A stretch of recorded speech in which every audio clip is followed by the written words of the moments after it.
पवित्र वचन में फिर से 3:13 में जाते हैं। Looking for that blessed hope and the glorious appearing of the great God and our Lord Jesus Christ, कि हम लोग कैसे करके जिए।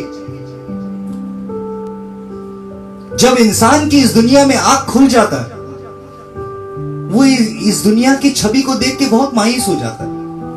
अगर आप बहुत ज्यादा प्यार करने वाले में से हैं, बहुत ज्यादा महसूस करने वालों में से, जो दूसरे के दुख को महसूस कर सकता है, जो दूसरे की तकलीफ को महसूस कर सकता है, तो खुदा आपसे बात कर रहा है।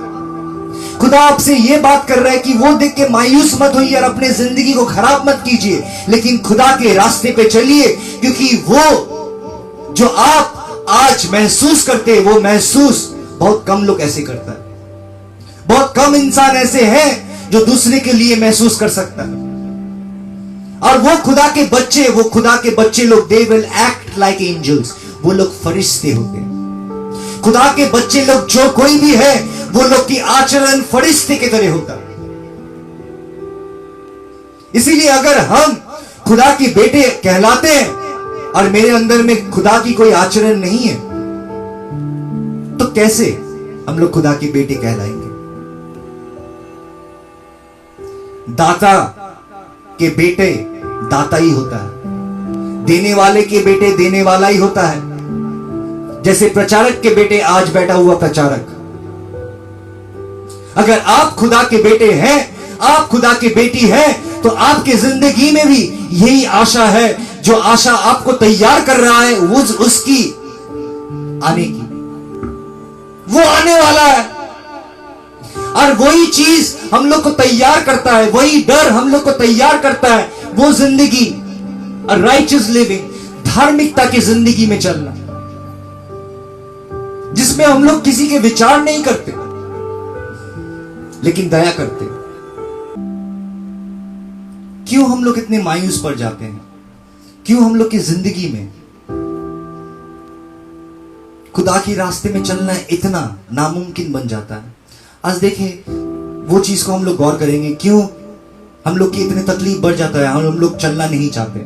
इसमें लिखा हो, I never knew how strong I was until I had to forgive someone who wasn't sorry. आप तब तक नहीं समझ पाइएगा कि आप कितने खुदा के राह में चल सकते हैं कि नहीं। आप चलने के लिए कभी कभी इंसान को उसको भी माफ करना पड़ता है जो आपसे माफी नहीं मांगा। And accept an apology I never received. और यही जगह में हम लोग बहुत कोई ठोकर खा जाते हैं, क्योंकि वो ऐसे गलती किया जो गलती से मुझे हानि पहुंचा। लेकिन खुदा की वचन भजन संगीता में कहता है, जो हानि सहे पर बदलता नहीं है, जो हानि सहने पर बदलता नहीं है, वही खुदा की बेटे कहलाता है। कभी कभी जिंदगी में ऐसे भी वक्त आएगा जो आपके पास आके वो माफी नहीं मांगेगा, लेकिन अगर आपको आगे बढ़ना है, अगर आपको मसीह में तैयार होना है, तो आपको जिन्होंने माफी नहीं मांगा उसे माफ करके आगे बढ़ना है।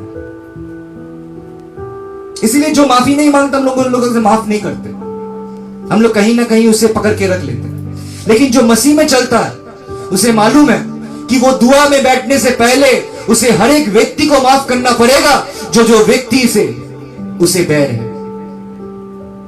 जो कोई भी व्यक्ति से उसे बैर है उसे माफ करना पड़ेगा, नहीं तो उसे कोई दुआ कबूल नहीं होती। अगर वो विश्वासी में ये ज्ञान रहता है तो वो जानता है कि हालांकि वो गलती किया, वो माफी मांगा भी नहीं, लेकिन मैं उसे माफ करता हूं। आज देखिए, हम लोग खुदा से माफी नहीं मांगा था, लेकिन तभी भी उन्होंने मुझसे प्यार किया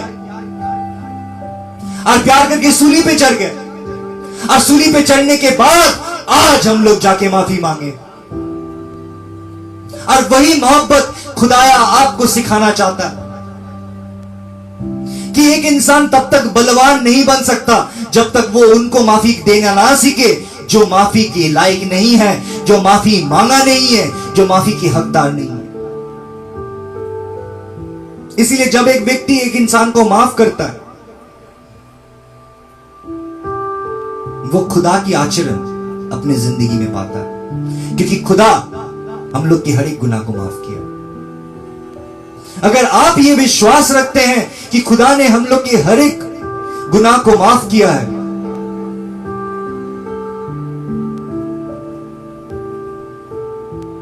तो आप भी माफी दीजिएगा, क्योंकि वो आने वाला है।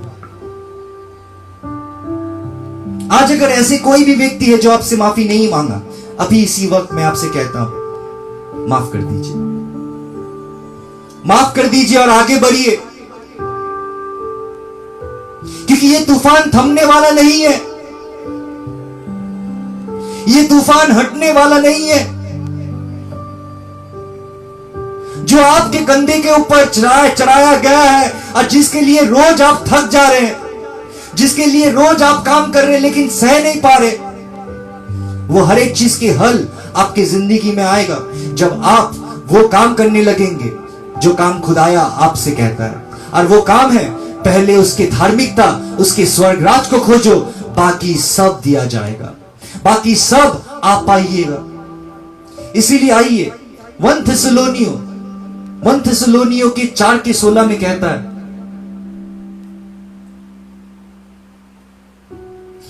For the Lord himself shall descend from heaven with a loud shout, with the voice of the archangel and the trumpet of God, and the dead in Christ shall rise first. Then we which are alive and remain shall be caught up together with him in the clouds to meet the Lord in the air, and so shall we ever be with the Lord.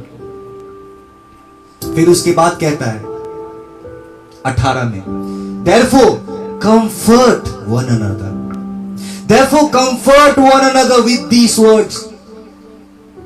एक दूसरे को सहायता करो, एक दूसरे को encourage करो with the words of comfort, not a word of condemnation. अगर मुंह खोलना ही है तो किसी के ऊपर उंगली उठाने के लिए मुंह मत खोलिए, लेकिन किसी को आंसू पहुंचने के लिए मुंह खोलिए, किसी को सहायता देने के लिए मुंह खोलिए।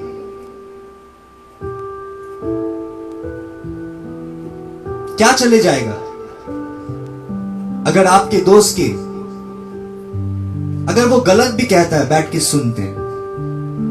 आपको मालूम है कितने कोई मेरे पास आता है सिर्फ बोलने के लिए, सुनने के लिए नहीं। वो लोग की कोई ऐसे इंसान को नहीं पा रहा है जो इंसान के पास जाके वो लोग अपने हर एक बात जो उसके दिल में है वो शेयर कर सके। और इंसान लोग जो शेयर नहीं करता, कहीं ना कहीं वो इतने रिजर्व बन जाता है, और जो लोग रिजर्व बन जाता है, इंट्रोवर्ट बन जाता है, वही आत्महत्या कर लेता है, क्योंकि ये दुनिया में और कोई उम्मीद नहीं बचा उसके लिए। ये दुनिया में उसके लिए कोई भी रिश्ता नहीं बचा, वो किसी को नहीं कह पा रहा। और अगर आप उनमें से है तो खुदा कह रहे हैं, encourage one another with this word, क्योंकि वो आने वाला है। और जो कोई भी आज यहां मर गया, सबसे पहले वो जिंदा होंगे, और जो जीवित है वो उनके साथ, खुदा के साथ जुड़ जाएगा, और वो हमेशा हमेशा खुदा के साथ रहेगा। आज मेरे ये जिंदगी जो जिंदगी में पाया हूं, महज 80 साल की जिंदगी, इसमें दुख तकलीफ भरा हुआ है, लेकिन हजारों हजारों साल आप मसीह के साथ आनंद में रहेंगे। अगर आज आप चुन लेते हैं, आज हम लोग चुनते क्यों हैं? कोटेशन में चलते हैं। Christ on the cross is a reminder of a battle we never had to fight. जब हम लोग सलीब की तरफ देखते हैं तो ये हम लोग को याद दिलाता है वो लड़ाई की जो लड़ाई हम लोग को लड़ना नहीं पड़ा, वो श्राप जो श्राप हम लोगों को लेना नहीं पड़ा। आप हर एक श्राप से मुक्त हो सकते हैं, हर एक कर्जा से मुक्त हो सकते हैं, हर एक चीज से आप मुक्त हो सकते हैं, हर एक बीमारी से आप मुक्त हो सकते हैं, क्योंकि एक लड़ाई ऐसे लड़ा जो लड़ाई सलीब पे लड़ा गया, और वो लड़ाई की जीत हम लोग आज सेलिब्रेट कर रहे हैं। जो लड़ाई हम लोग ने नहीं लड़ा, वो लड़ाई मसीह ने लड़ा कि हम लोग जीत हासिल कर सके।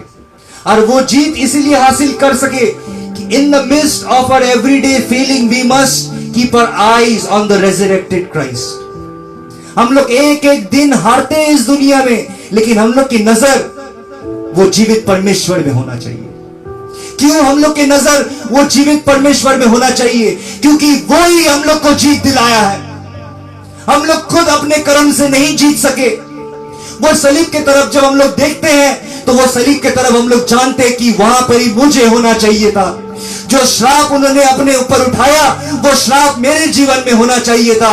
लेकिन आज खुदाया आपको हर श्राप से मुक्त कर सकता है और आप वो आनंद पा सकते हैं जो आनंद एक जीत में होता है।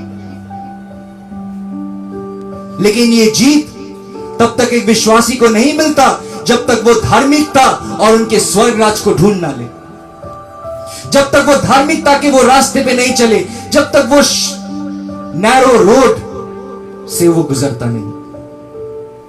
A highway of holiness आइजाया said, वहां से गुजरता नहीं। पवित्र वचन में फिर से 1 थिस्सलुनीकियों के 5:2, For yourself know perfectly that the day of the Lord so cometh as a thief in the night. For when they shall say peace and safety, then sudden destruction come upon them, and travel upon a woman with a child, and they shall not escape. कोई भी बच नहीं सकेगा। खुदाया ने ये नहीं कहा कि मैं इस दुनिया में आया हूं शांति देने। खुदाया मसीह ने हम लोग से ये कहा कि मैं इस दुनिया में शांति देने नहीं, लेकिन एक इंसान को दूसरे इंसान के विरुद्ध खड़ा करने आया। मैं दोधारी तलवार लेके आया हूं जिसके वजह से आज इस दुनिया में युद्ध होने वाला है। और वो युद्ध हम लोग देख पाते हैं।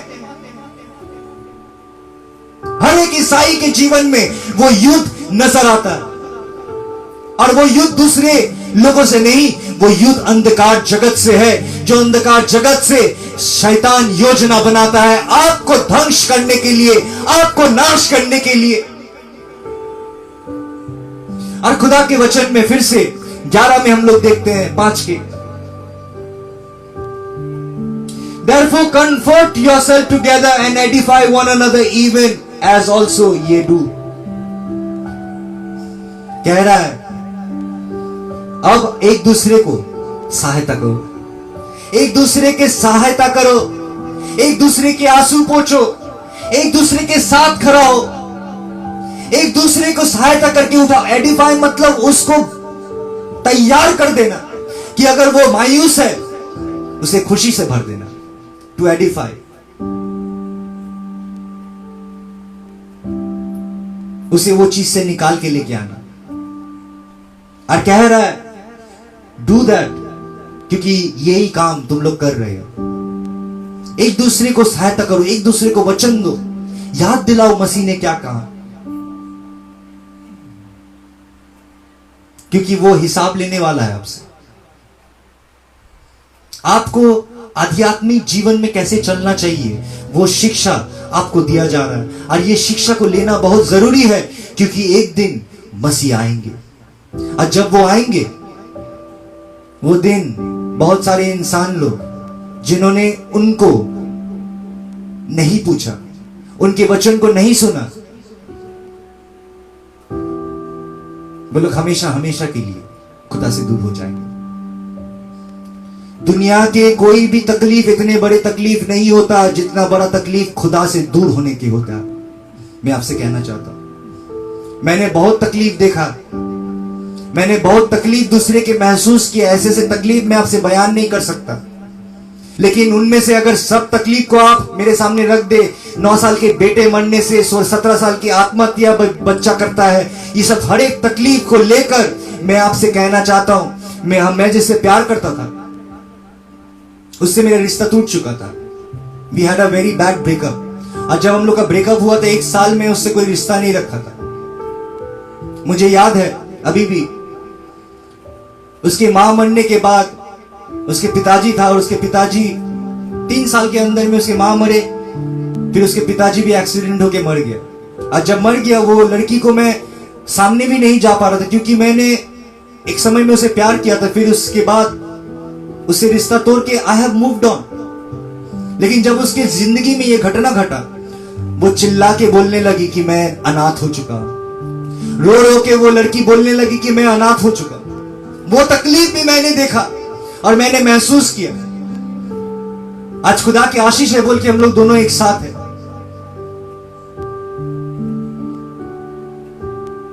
लेकिन उससे भी ज्यादा तकलीफ मैंने देखा हूं जब खुदा एक इंसान को छोड़ के चले जाता है। उसके जीवन से खुदा दूर हो जाता है, उसके जीवन श्रापित बन जाता है, इतना श्रापित कि बाहर के कुत्ते लोग भी देख के उससे भौंकता है।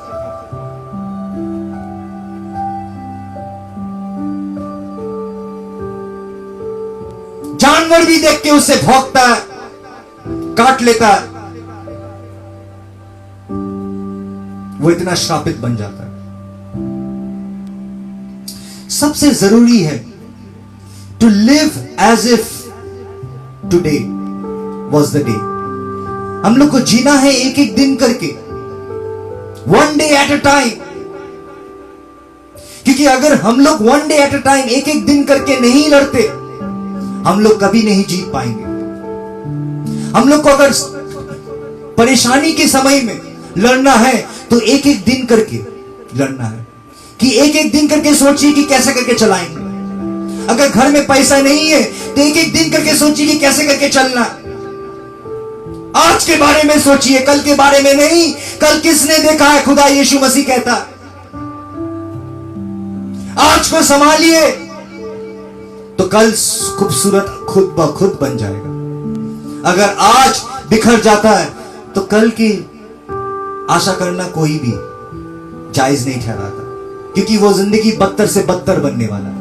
आप आज अपने जिंदगी में ये पढ़ाओ, सोच सकते कि आप ऊपर उठिएगा अपने जिंदगी में, ना नीचे उतरेंगे।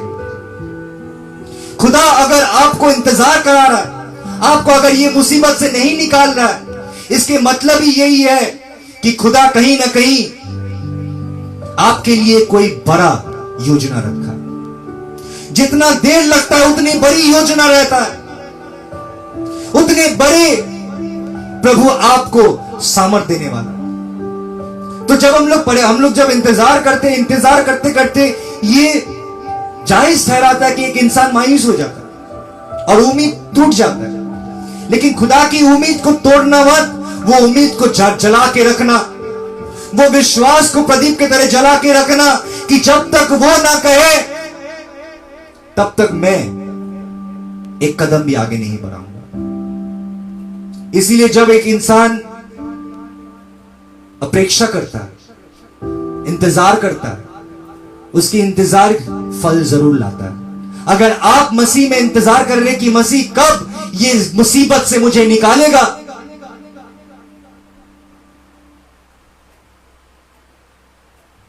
आप कोस रही नहीं है, यू आर नॉट कंप्लेनिंग, आप उंगली नहीं उठा रहे, लेकिन आप मसीह के जीवन में उसे अपना लिए। और जब आप अपनाने की कोशिश करते हैं, तब जितना देरी आपकी जिंदगी में लग रहा है, उतने ही बड़ा आशीष आपके लिए रखा हुआ है। जितना देरी उतना आशीष। It is worth the wait. आपका इंतजार फल जरूर लाएगा, और वो फल देखने के बाद आपके हर एक आंसू खुद ब खुद, आपके हर एक डिप्रेशन खुद ब खुद दूर हो जाएगा। इसीलिए जब तक ये चीज परेशानी आपको घेर के रखा है, तब तक खुदा के रास्ते पे चलना बहुत जरूरी है। क्योंकि ये परेशानी आपको इस दुनिया में निर्णय लेने के लिए आया, कि आप वो निर्णय ले सके, आप वो इंसान बन सके जो धार्मिकता के रास्ते पे चलता है। धार्मिकता के रास्ते पे उन लोग इंसान को धार्मिक नहीं कहलाता, वो बच्चे लोग को खुदा के बेटे लोग नहीं कहलाता जो सही के समय में खुदा की आराधना करता। लेकिन खुदा की जायज बच्चा वो है जो सही में दुख तकलीफ में खुदा की आराधना करता है, आंसू लेके आराधना करता है, आंसू लेके धन्यवाद देता है। राहों में कांटे अगर हो, वो रुकता नहीं है, वो चलते रहता है। क्योंकि वो जगह में रुकना मतलब मौत को दावत देना होता है। किसी किसी के जिंदगी में जब वो कांटे से चल रहा है, वहां रुकने का नहीं है, लेकिन चलते जाना है, क्योंकि ये खत्म होगा। अगर मैं रुक जाता हूं तो मेरा दिन और लगेगा, लेकिन मुझे चलना है। इसलिए जब तकलीफ आता है, रुक मत जाइए, छोड़ मत दीजिए लड़ाई, वो लड़ाई लड़िए और आगे बढ़ते रहिए। पौलुस भी यही बात कहता है, आई press towards my goal forgetting what was behind me. मेरे अतीत में जो है मैं उसे भूल के मैं आगे की तरफ चलता हूं, यही सोच के कि एक दिन वो मसीहा नजर आएंगे, और वो जरूर नजर आएंगे, क्योंकि हर एक विषय यही एविडेंस देता है कि वो आएंगे। हर एक चीज यही बोल रहा है कि वो आएंगे। हर एक समय, हर एक न्यूज यही बोल रहा है कि वो आएंगे। हर एक वचन साबित हो रहा है। आज नाइजीरिया में देखिए राइट हो रहा है। सिटीजन्स लोग, जो लोग मिडिल क्लास फैमिली से है, जिन लोग को हम लोग सिविल कहते हैं, वो लोग अनसिविलाइज्ड होके राइट्स कर रहा है। They are killing police officers. Nigeria में ऐसा हो रहा है। चाइना और ताइवान अपने आप को तैयार कर रहा है, क्योंकि चाइना उसे अटैक करने वाला है। आर्मेनिया और अजरबैजान के अभी तक तीसरा वीक चल रहा है कि युद्ध हो रहा है। अभी ये युद्ध में आर्मी लोग, फौजी लोग नहीं लड़ रहा है, लेकिन वो लोग सिविलियन टारगेट्स को अटैक कर रहे हैं, वो सब शहर में जहां पर इंसान लोग रहते हैं नॉर्मल।